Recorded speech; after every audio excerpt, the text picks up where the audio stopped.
Chapter 11. It didn't take long for a crowd to gather. Neighbors, passers-by, even the Long John Shivers ice cream guy. Within minutes his truck came blaring, "Yo-ho, yo-ho," from the speaker atop its roof, pulled over to the curb. I guess gapers buy ice cream? Fire Chief Sid was there too, looking like he was about to have a complete meltdown. So were some of the other firefighters from the station. The three of us stood stiffly in one spot as the chief, his men, and Officer Niddles walked around and around the truck, inspecting it for damage. From behind us came the static and chatter of the police's car's radio. The radio! It felt like 100 years ago that the mysterious package had arrived, followed by Ben, followed by that big Snoop Tommy, followed by this. H.H. I muttered under my breath. Who was he? Why had he sent me that radio? His gift, if that's what it was supposed to be, had brought nothing but trouble. Big trouble. Finally, Officer Niddles returned to us. She pulled out her notebook. "Want to tell me what happened?" "They crushed my truck," barked Chief Sid. "I'd like to hear what they have to say," said Officer Niddles. My stomach churned. I was dizzy. All day long, no, all summer long, since Dad left, I've been trying to hold things together, but it was all unraveling now. A lump grew in my throat. "There's nothing to say," I said at last. Officer Niddles looked at Ben and Olive. "What about you two?" "We didn't mean to do it," explained Olive. "I merely wanted to sit in that marvelous conveyance for a moment," added Ben. "We accidentally bumped a stick and it just started moving," Olive went on. "I confess, woefully unfamiliar with the workings of your modern vehicles," said Ben. Olive nodded. "He's really old." She paused a second, then added, "And I'm only 7. Officer Niddles raised her eyebrows. "Anything else?" I like your shoes," said Olive. I swear Officer Niddles almost smiled. But it didn't change anything. She gestured for Chief Sid to join her by her squad car. I couldn't hear what they were saying, but I figured it wasn't good. Their expressions were serious, and their heads were bent close together. Chief Sid was doing most of the talking. Officer Niddles took lots of notes. I broke into a cold sweat. How many years did a person get for stealing a fire truck anyway? I'd grow thin on bread and water. I'd have to wear an orange jumpsuit, even though orange is not a good color for me. It makes me look like a squash. Mom's next book would be titled, "The Bumble Bunnies Break Their Mother's Heart." I was trembling by the time Officer Niddles returned to us. "Time to go for a little ride, you three," she said. I could feel my eyes getting wet. Beside me, Olive started sniffling. Ben patted her arm. Okay, but could you do us a favor, please?" I wiped my nose on the sleeve of my t-shirt. "Could you wait until we're in the car to handcuff us? It would be humiliating to be handcuffed in front of all these people." Officer Niddles' face grew puzzled. "Handcuffs are for people who are under arrest." I winced. "I know." "You aren't being arrested," she said. "Not that what you did wasn't serious, but no one was hurt and no damage was done. Chief Sid has agreed not to press charges." I couldn't believe it. I looked over at Chief Sid. He nodded. "You're not taking us to jail?" exclaimed Olive. "I'm taking you home," said Officer Niddles. I want to talk with your parents about your stupid stunt. Parent, I said. Just our mom. And she was going to be so disappointed in me. Officer Niddles opened the back door of the squad car. She put her hand on my shoulder. Time to go. The three of us slid into the back seat and slumped down. Just then, Miss Missy, the lady with the day camp kids, rounded the corner. I guess it had taken her that long to get them back in 2-by-2 order. Hey! Cried Kevin. He took his finger out of his nose and pointed. The Oat Man is going to jail! That's dumb, said Polly, frowning at Officer Niddles. Then he raised a little fist in the air and, smiling at Ben, shouted, Free the Oat Man! The others raised their little fists, too. As we pulled away, our ears filled with the chant, Free the Oat Man! Free the Oat Man! Free the Oat Man! Corn! Cried Clarence. Chapter 12. In case you're wondering, the back seat of a police car stinks. It's a disgusting blend of pine air freshener and sweat from hundreds of bad guys. I felt a wave of nausea that had nothing to do with the car's smell. Fear makes me queasy. And just thinking about Mom's response when she saw the police at the door made me want to puke. I put my hand over my mouth. My mother is not a reasonable person about stuff like this.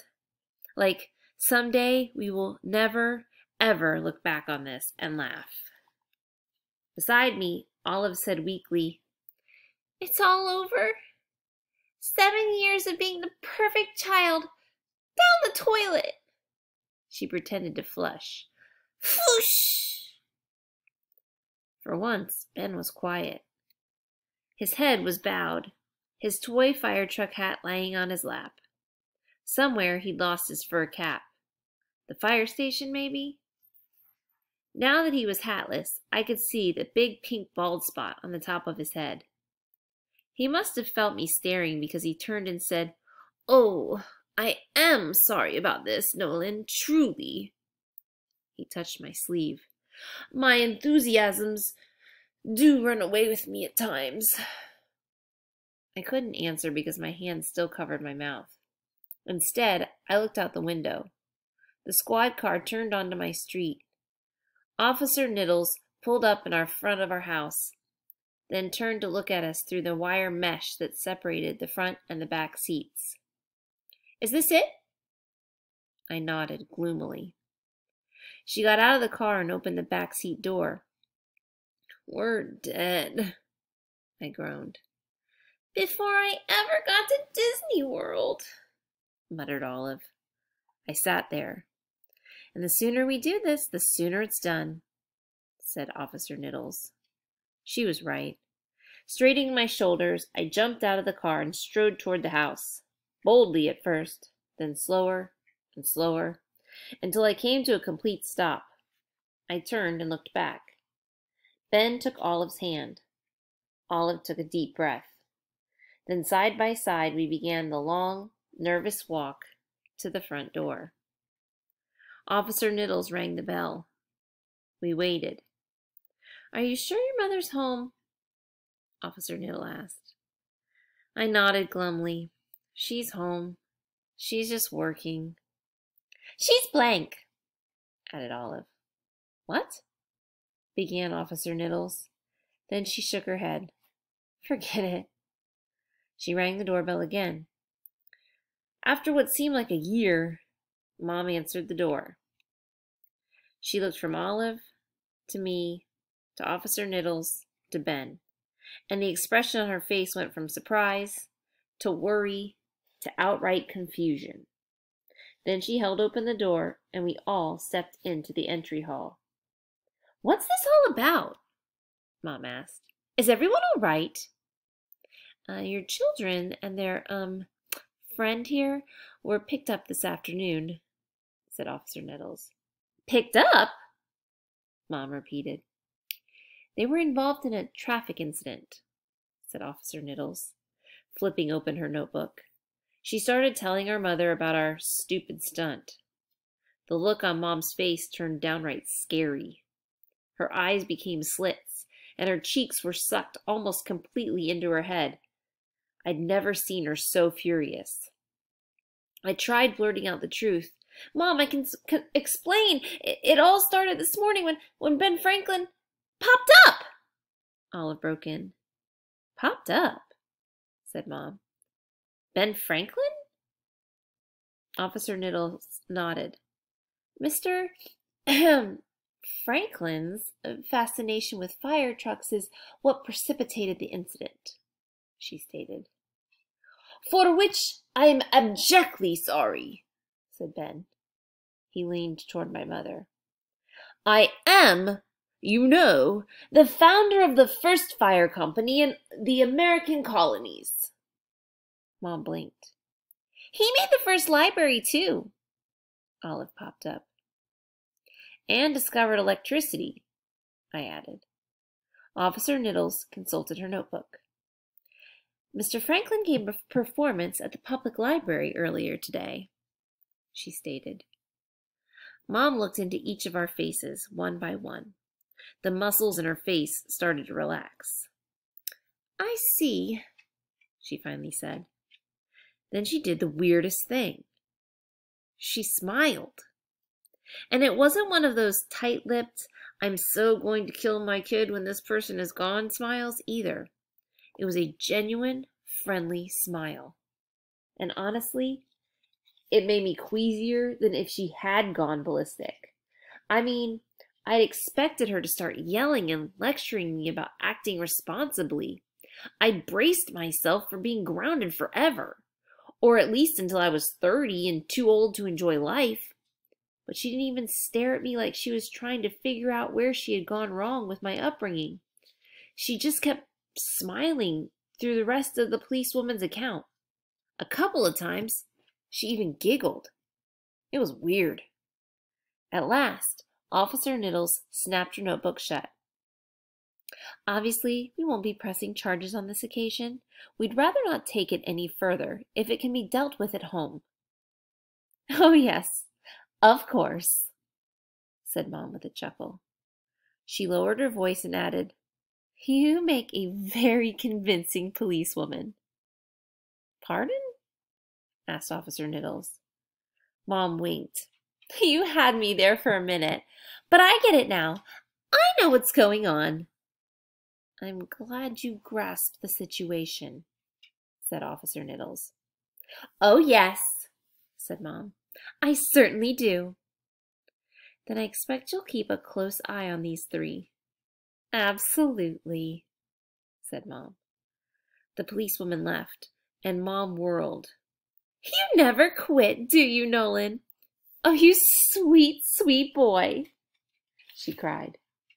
Opening her arms wide, she wrapped all of us, even Ben, into a big family hug.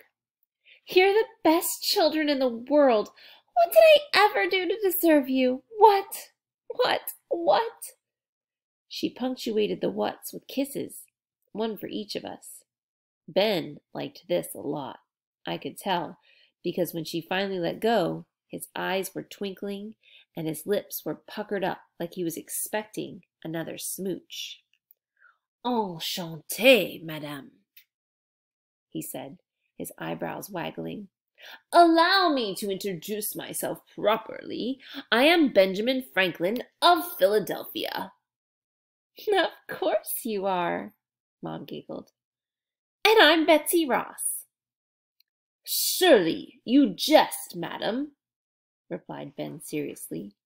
I know Betsy Ross, and you most certainly are not she. He turned to Olive and me. Mistress Ross is a stout woman, and her hair... Mom giggled. The three of us looked at one another. What was happening? Nolan, you're too much, Mom gushed. First that bunny costume, and now this? Waving toward Ben, she giggled a third time. What an inspired idea! The Bumble Bunnies meet Benjamin Franklin. Why didn't I think of it myself? All this time, I've only thought about the bunnies in the modern world. But why not set them in history? She snapped her fingers. Wait, I have it. A new series. In each book, they'll meet a famous American. Amelia Earhart, Dolly Madison, Abraham Lincoln. That fellow again, said Ben with a sigh. It's good, huh? Squealed Mom. Good, I said. I was feeling very confused. She looked longingly toward her studio, then back at us. First I'll make you some supper, and then it's back to work. Thanks to you, it seems I've suddenly got a book to write. We can handle supper, I said. But I should, she began. Madam, said Ben, one today is worth 2 tomorrows. Olive nodded. What he said. We've got this one, I added. Ben made a sick face. Do promise me, Nolan, that you shall not serve those sticks and stones again. Sprouts and stuff, I corrected him, and I promise. Mom hurried up the stairs, but at her studio doorway she stopped. Will you be staying long? She asked Ben. I hope to be departing for 1784 shortly, he replied. Mom giggled again and disappeared into her studio. By the collision of luck and opportunity, sparks are struck, and light is obtained, said Ben. He smiled. You have made your mother very happy, Nolan. It was like some kind of miracle or something.